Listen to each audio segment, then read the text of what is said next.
Faly manatitra ny rahaba ho asika rehetra amin'izao raha ivolan'ny teny malagasy izao tompoko lahy sy tompoko vavy. Resadresaka ny tontolon'ny fitrandrahana eto Madagasikara isika ka hoentiko ho any amin'ny tapany atsimon'ny nosy isika androany amin'ny alalan'ity tantaram-pianakaviana anankiray izay nivelona tamin'io resaka fitrandrahana io ka nampalahelo tokoa tao anatiny. Tamin'ny taona 2014 dia nanadiady tokantrano anankiray tany Asimo, tany amin'ny tapany atsimon'ny nosy ny tenako tamin'ny alalan'ny Tety Kasafia Vota izay voamafy tamin'ny keresy ny haitany tamin'izany fotoana zany.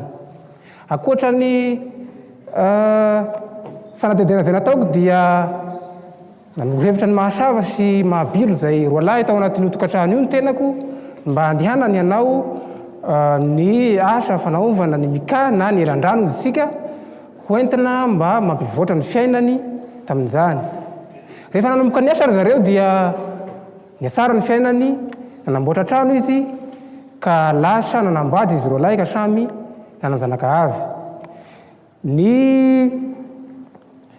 taona ny volana septambra 2020 lasa teo nefa aho dia nahavoara antso avy any amin'ny mahasava fa niverina hony ny haitany tany Asimo ka lasa midimandry ny zanaky mahabilo tamin'izay fotoana zay. Sahirana ry zareo araka ny teniny satria dia maina ny tany, nakatony tompony andraikitra ny karera ny asany rehefa sy nanara-dalàna ka nahafatesan'olona. Maina ny tany Asimo tamin'izany fotoana zany ka sisy ny asa. Nakatona ny karera, betsaka ny olona maty mosary tamin'izany ka dia zany ny zava-misy eto Madagasikara. Izy ary no diso amin'izany tompo.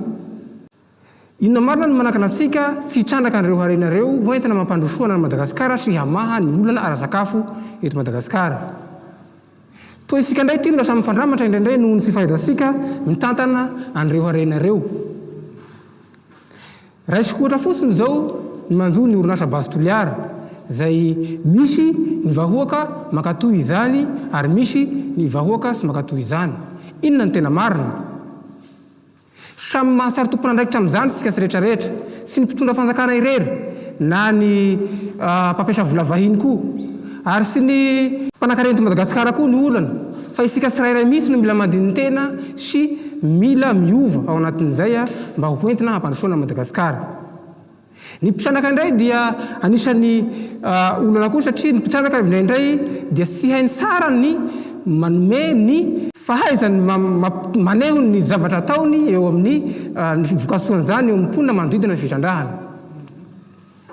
Dia ao anatin'izay dia eo ihany koa ny tsy fakazoan'ny mpitrandraka eny fotony sy ny mpitondra isindaram-pahefana. Ny fanjakana ihany koa dia tsy mazava ny politika oentin'ny fanjakana amin'ny ankapobeny eo amin'ny seritry ny fitrandrahana.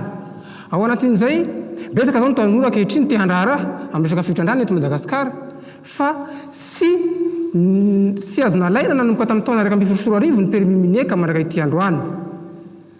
Izy ary no olana. Eo ihany koa betsaka zao ny mpandrahara vahiny, misalasala be ny mpampiasa vola vahiny tonga eto amintsika satria na ny code minier sika ary amin'izao tsy fantatry, mbola tantara. Eo ihany koa ny resaka harena ny petite mine na ny ataontsika hoe ny mpitrandraka madinika eny ambanivohitra. Voalaza ao amin'ny andinin'ny faraka amby folo ao amin'ny code minier sika fa manome malalaka tsara ny mpitrandraka madinika eny ambanivohitra io lalàna io. Nefa dia mifanohitra amin'izany ny zava-misy ankehitriny. Sy ny maty ny hanoanana zao ny zanaky mahasava ny mahabilo raha ohatra ka ny saratantana ny karera ny asandry mahasava. Tompoko lahy sy tompoko vavy. Ida marina ny olana amin'izany. Samy mahasary tompony andraikitra sika rehetrarehetra. Raha ny projet tsy miroro indray zao dia lazaina fa raha manomboka mitrandraka amin'ity taona 2024 ity isika dia ho voavaly ny filàny zirama afaka 2 taona eo eo. Ary afaka 7 na 8 taona eo eo sika dia hahaleo tena amin'ny famokarana angovo eto Madagasikara. Inona ary ny olana sy hitrandrasana an'izany tompo. Tadidio tsara fa ny firenena mandroso indrindra taty afara ohatra ny Inde sy ny Afrika Atsimo ary ny Kanada sy ny sisa dia ny fahaizandry zareo ny trandraka renanakibon'ny tany tao aminy. Ireo firenena voalazako eto ambony ireo dia saika mitarika amin'ny fitrandrana araka ambony tany ao aminy avokoa. Ohatra fotsiny zao ny Afrika Atsimo izay firenena akaikasika no mpamokatra ny fahasomety be indrindra maneran-tany.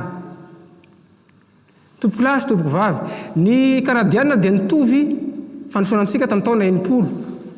Fa amin'izao fotoana izao izy efa lasa lavitra amin'ny fandrosoana noho ny fahaizany ny tantanan'ny harem-pireneny. Ny Botswana zao dia modele ty Afrika noho ny fahaizan'ry zareo mitantana ny hareny satria dia manodidina ny 20 ka hatramin'ny 30 isan-jato eo ny fiatraikany ny fiatraikany vokan'ny harenan'ambony tany eo amin'ny harem-pireneny. Atotanisa ireo tompo fa dia anjarasika no misaisaina koa 200 fahaleovatena asika zao 200 taona.